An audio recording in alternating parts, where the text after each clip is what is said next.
నేను రూపాయి తక్కువ వేశాను కాబట్టి నాది మోసం అంటున్నారు. అదే ఈ రాజా నాకంటే రూపాయి తక్కువ వేసుంటే ఆహా ఓహో అని పొగిడేవాళ్ళు కదా. రూల్స్ ప్రకారం తక్కువ కోట్ చేసిన వాళ్ళకే కాంట్రాక్ట్ ఇవ్వాలి. మీరు డిక్లేర్ చేస్తారా చెయ్యరా? ఈ కాంట్రాక్టు భార్గవ్ గారికే దక్కింది. మొట్టమొదటిసారి నేను ఆయనకి నమ్మక ద్రోహం చేశాను. ఆయన వేసిన టెండర్ నీకు చెప్పి ఆయన పతనానికి నేనే నాంది పలికాను భార్గవి. నాకు ఈ ఇంట్లో ఎవరు నా వాళ్ళో ఎవరు పరాయి వాళ్ళో అర్థం కావడం లేదు. చివరకు తినే అన్నంలో ఏం కలుపుతారోనని కూడా భయంగా ఉంది.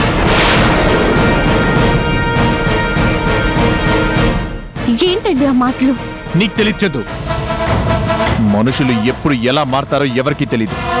ఆఫీస్లో నాకు వెన్నుపోటు పొడిచారు. ఆ భయంతో ఇంట్లో టెండర్ రెడీ చేశాను.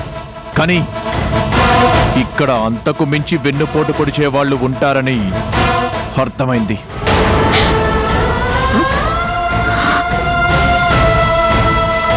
అందుకే చెప్తున్నాను, నేను ప్రాణాలతో ఉండాలి అని అనుకుంటే నాకు నువ్వే భోజనం వండి పెట్టు, అంతే.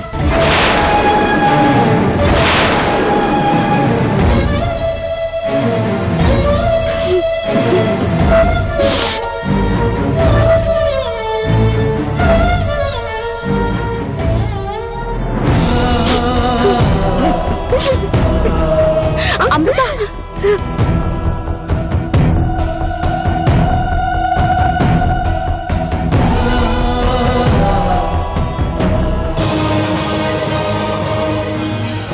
ఏంటండి మీరు చేసిన పని? అమృతని అంత దారుణంగా అవమానిస్తారా? పాపం తనెంత బాధపడిందో చూడండి. నేను బాధపడుతున్నాను, అంతకంటే ఎక్కువగానే బాధపడుతున్నాను. నా బాధ ఎవరితో చెప్పుకోవాలి? బయటికెళ్తే నవ్వుతున్నారు చేతు. ₹1 తేడాతో ఆ టెండర్ని పోగొట్టుకున్నందుకు నన్ను ఒక ఫూల్ని చూసినట్టు చూస్తున్నారు తెలుసా? దీనికి కారణం ఎవరు? ఇది ఎంత మోసం! నేను నా ఇంట్లో మనుషుల్ని నమ్మలేకపోతే ఇంకెవరిని నమ్మాలి?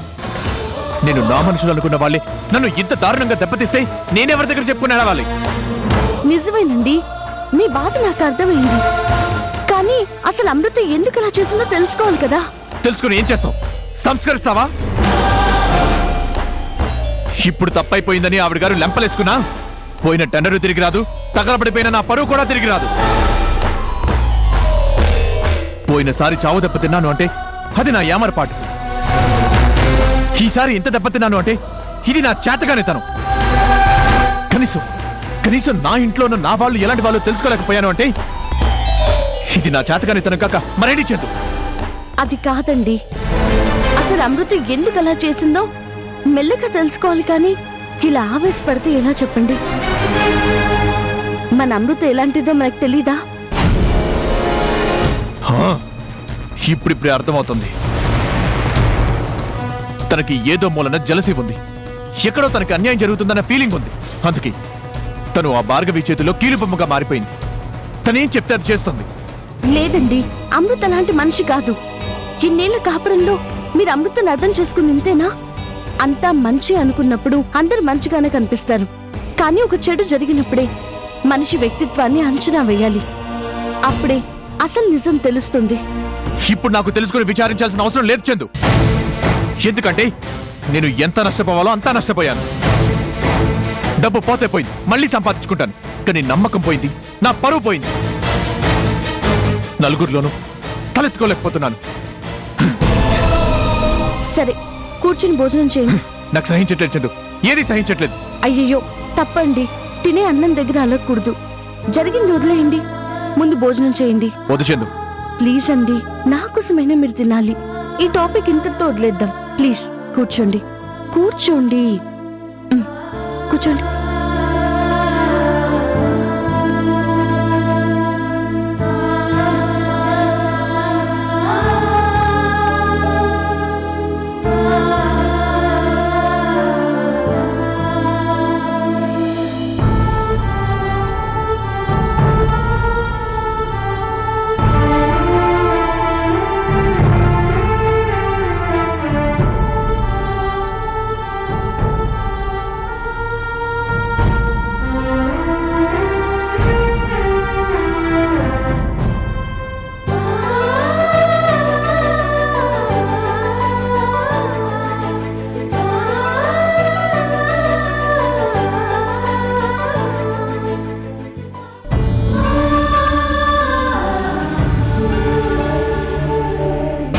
నాకు ఈ ఇంట్లో ఎవరు నా వాళ్ళో ఎవరు పరాయి వాళ్ళో అర్థం కావడం లేదు. చివరకు తినే అన్నంలో ఏం కలుపుతారోనని కూడా భయంగా ఉంది. నేను ప్రాణాలతో ఉండాలి అని అనుకుంటే నాకు నువ్వే భోజనం వండి పెట్టు. మనుషులు ఎప్పుడు ఎలా మారతారో ఎవరికీ తెలీదు.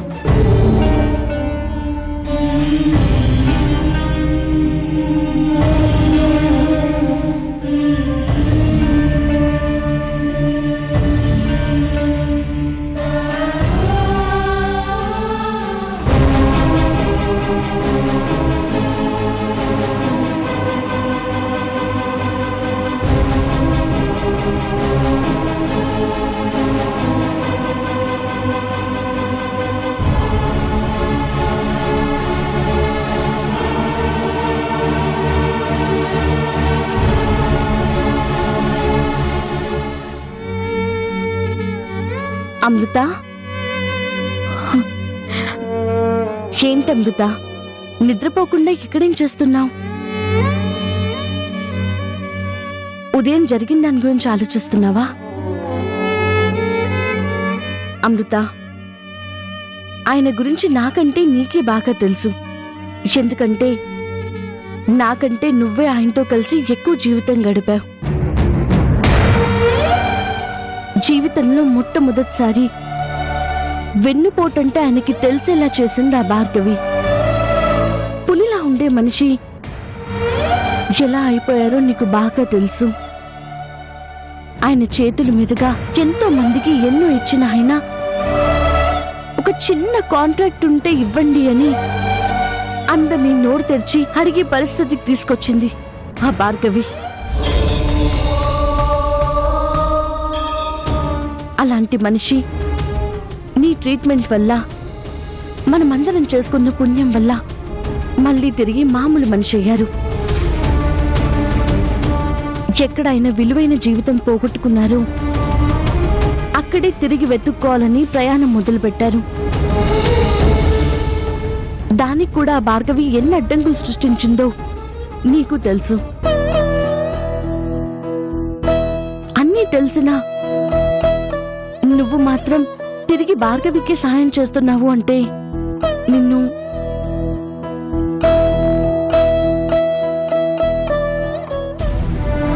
నువ్వెందుకు భార్గవి మాట వింటున్నావు? ఎందుకు మన ఇంటి గుడ్డు తన దగ్గర చెప్తున్నావో నాకర్థం కావట్లేదు. ఆయన కుట్టడం తప్పే, నిన్ను కోపడ్డం తప్పే, నీ చేత్తో వడ్డిస్తే తినను అనడం కూడా తప్పే. కానీ ఆయన పరిస్థితి ఏంటో నీకు తెలుసు కదా. నవ్విన వాళ్ళ ముందే కాలు జారడం అంటే అది ఎంత అవమానమో నీకు అర్థం కావడం లేదా?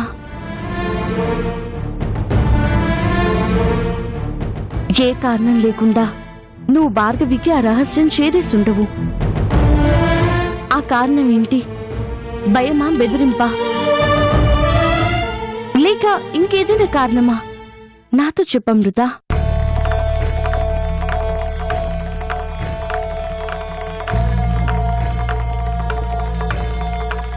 సరే అమృత, నువ్వు నాకు చెప్పవు అని అర్థమైంది. కానీ ఒకటి మాత్రం గుర్తుంచుకో, ఆయన మన ప్రాణం. మన ప్రాణానికి మనం అన్యాయం చేస్తున్నామంటే మనం ఆత్మహత్య చేసుకుంటున్నామని అర్థం. ఆయన కళ్ళల్లో చిన్న తడి చూస్తేనే తట్టుకోలేక విలవిల్లాడిపోయే నువ్వు ఈ రోజు ఎందుకిలా ఆయన కన్నీళ్లకు కారణం అవుతున్నావో తెలీదు. ఎవరో మన దగ్గర పనిచేసే మనిషి వెన్నుపోటు పొడిస్తేనే తట్టుకోలేకపోయిన మనిషి తన సొంత మనిషి ఇలా చేస్తే ఎలా తట్టుకుంటారో ఆలోచించు. వదిలే అమృత, కారణం ఏంటో నాకు చెప్పకపోయినా పర్వాలేదు. కానీ నీ మనసుకు తెలిస్తే చాలు. ఏ పరిస్థితుల్లో నువ్వు ఆ భార్గవికి సహాయం చేశావో అది నీకే తెలియాలి. నువ్వేం చేసినా నిన్నెవ్వరూ ఇక్కడ ద్వేషించరు. కాకపోతే నీ వాళ్ళ కోసం ఆలోచించి నువ్వెంత త్వరగా ఆ భార్గవి వలలో నుంచి బయటపడతావో ఆలోచించుకో.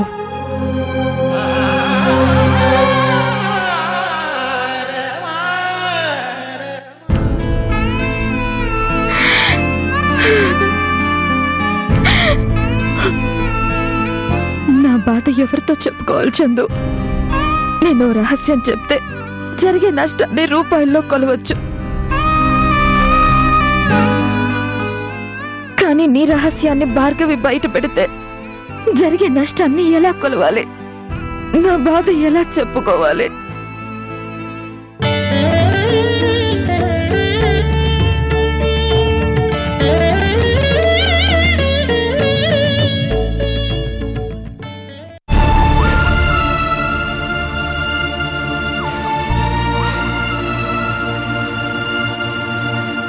నేను నా ఇంట్లో మనుషుల్ని నమ్మలేకపోతే ఇంకెవరిని నమ్మాలి? నేను నా మనుషులు అనుకున్న వాళ్ళే నన్ను ఇంత దారుణంగా దెబ్బతీస్తే నేనెవరి దగ్గర చెప్పుకుని నడవాలి?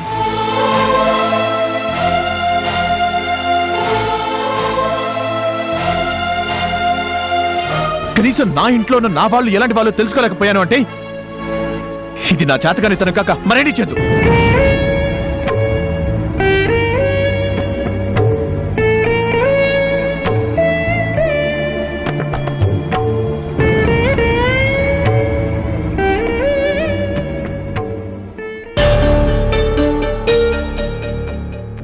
చందు,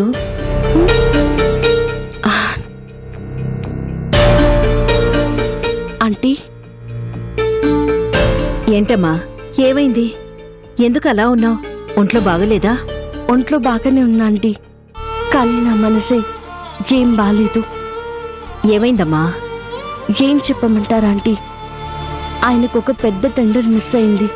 చాలా అప్సెట్ అయ్యారు. దాందే ఉంది. బిజినెస్ అన్నాక ఇలాంటివి జరుగుతూ ఉంటాయి. అయినా ప్రతిసారి మనమే గెలవాలంటే కుదరదు కదమ్మా.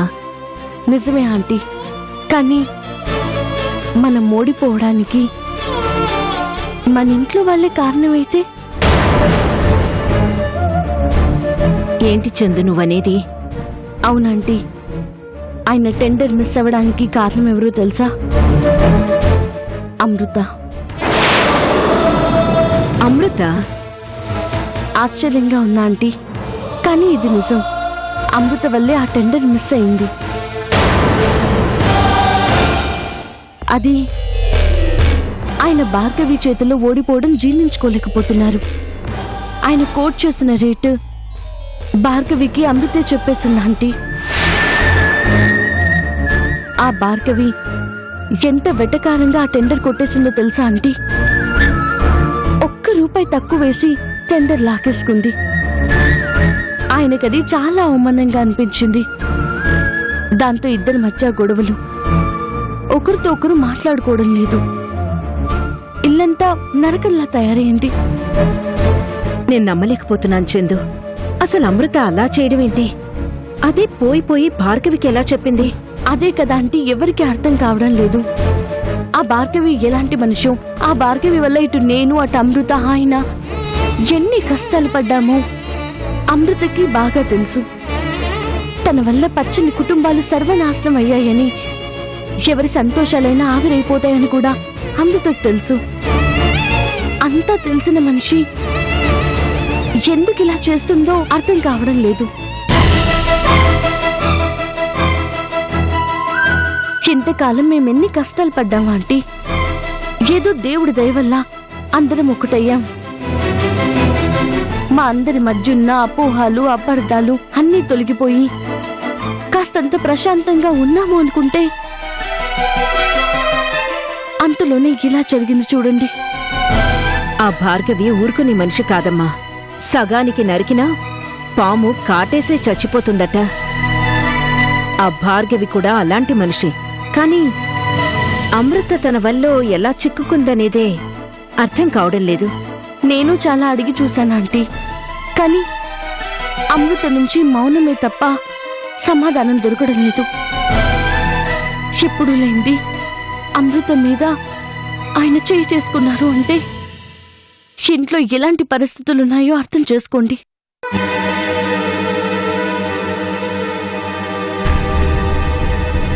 నాకు అర్థమైందమ్మా.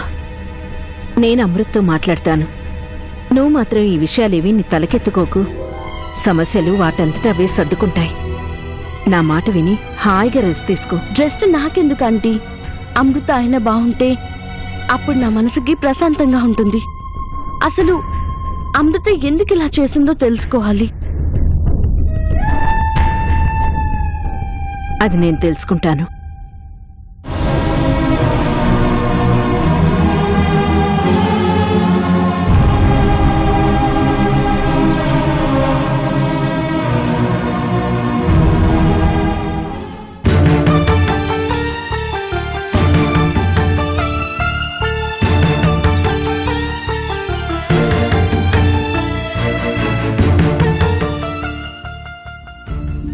ఏంట్రా నువ్వు ఇంకా ఆఫీస్కి వెళ్ళలేదా? లేదు తాతయ్య, అదే ఎందుకు? నా మూడేం బాగాలేదు తాతయ్య. ఏమైందిరా? ఏంటి తాతయ్య ఇది? అసలు నాన్నగారు టెండర్ ఓడిపోవడం ఏంటి? అదా నీ బాధ? నాన్నగారు టెండర్ వేస్తున్నారు అంటే చాలా మంది పోటీ నుంచి డ్రాప్ అవుతారు అని చెప్పారు కదా. మరి అలాంటి మనిషి ఓడిపోవడం ఏంటి, ఆ భార్గవి గెలవడం ఏంటి? నాకెందుకు అనుమానంగా ఉంది తాతయ్య. మరీ విచిత్రంగా ₹1 తేడాతో టెండర్ ఎలా మిస్ అయింది? చిన్న బిజినెస్ అన్నాక ప్రతిసారి సక్సెస్లే కాదురా, అప్పుడప్పుడు ఓటములు కూడా ఎదురవుతాయి. కాకపోతే తెలివిగలవాడు తక్కువ నష్టంతో బయటపడతాడు. తెలివి తక్కువ వాళ్ళు ఉన్నది మొత్తం పోగొట్టుకుంటారు. మీ నాన్న తెలివిగలవాడు కాబట్టి తనకేం పెద్దగా నష్టం జరగదు. ఈ ప్రాజెక్టు కాకపోతే మరొకటి చేస్తాడు. తను చెయ్యాలే గాని కావలసినన్ని వర్కులు దొరుకుతాయరా. నాన్నగారు ఏదో నష్టపోతారు అని కాదు తాతయ్య, ఆ భార్గవి మోసం చేసిందనే బాధ. ఇది ఖచ్చితంగా మోసమే కదా తాతయ్య. కావాలని నాన్నగారిని ఏడిపించడం కోసమే ₹1 తక్కువతో టెండర్ వేసింది. చూడు చిన్న, జీవితంలో గాని వ్యాపారంలో గాని ప్రతి మనిషి నేర్చుకోవాల్సిన మొట్టమొదటి విషయం ఏంటో తెలుసా? ఓటమిని గుర్తించడం, అలాగే ఆ ఓటమిని జీర్ణించుకోవడం. జీర్ణమైపోయిన ఆహారం ఎలా రక్తంలో కలిసిపోతుందో మన ఓటమి బాధ కూడా మాయమైపోవాలి. అప్పుడే కొత్త ఆలోచనలు వస్తాయి. గెలుపు వైపు మరో అడుగు ముందుకు వేస్తాం. ఆ విషయం రాజాకి బాగా తెలుసు. నువ్వు నేను ఆలోచించినంతసేపు కూడా తను ఆలోచించడు చిన్న. మీ నాన్న నుంచి నువ్వు చాలా నేర్చుకోవాలరా. ఓ సాధారణమైన వ్యక్తి నుంచి ఒక అసాధారణమైన వ్యాపారవేత్తగా ఎదిగాడు అంటే ఎంత కష్టపడ్డాడో, ఎలాంటి పరిస్థితుల్లో అయినా ధైర్యం కోల్పోకుండా ఎలాంటి ఒత్తిళ్లు జయించాడో అది నువ్వు అలవాటు చేసుకోవాలరా చిన్న.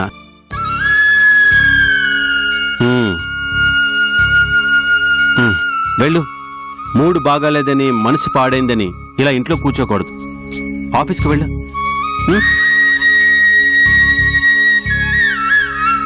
వెళ్ళరా, వెళ్ళు. చిన్న, నువ్వు ఇంకేం ఆలోచించద్దు, సరేనా? సరే తాతయ్య.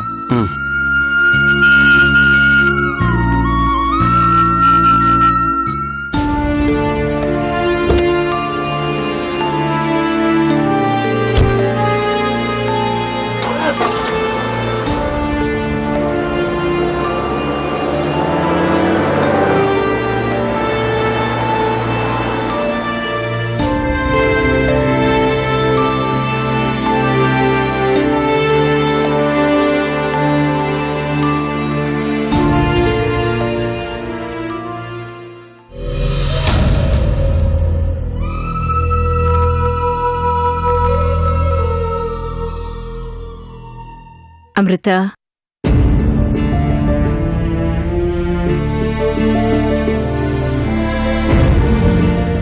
రండి డాక్టర్, కూర్చోండి.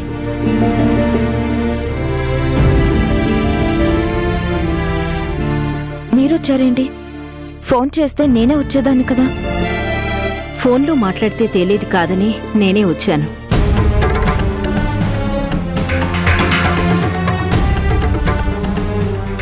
నేను విన్నది నిజమేనా? ఏం విన్నారు డాక్టర్? నువ్వు రాజాని మోసం చేసి అతని టెండర్ విషయం భార్గవికి చేరేసావట కదా, నిజమేనా? ఎవరు చెప్పారు? చందునా? ఎవరు చెప్పారనేది ముఖ్యమా, లేక నువ్వు చెప్పావా లేదా అనేది తెలుసుకోవడం ముఖ్యమా? నిజమే డాక్టర్, చెప్పాను. ఎందుకు అలా చేసావు అమృత? దానివల్ల రాజాకెంత నష్టం వస్తుంది? నష్టానికంటే రాజాకెంత అవమానం చెప్పు. అది కూడా భార్గవి ముందు ఓడిపోవడం అంటే రాజాకి తల కొట్టేసినట్టుండదు.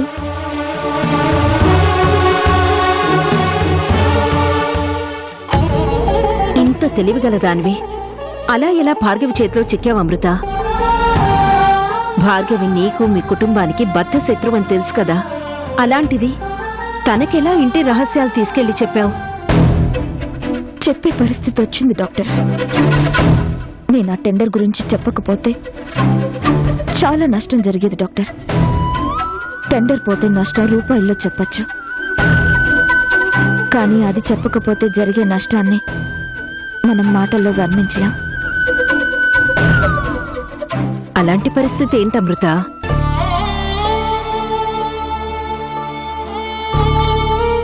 చందుకొచ్చిన జబ్బు గురించి భార్గవికి తెలిసిపోయింది డాక్టర్.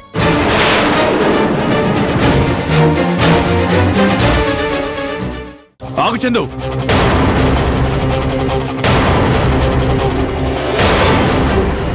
అది టానిక్ కాదు, విషం. ఇంకెవరు? Mummy, daddy. ఆపు రాజా.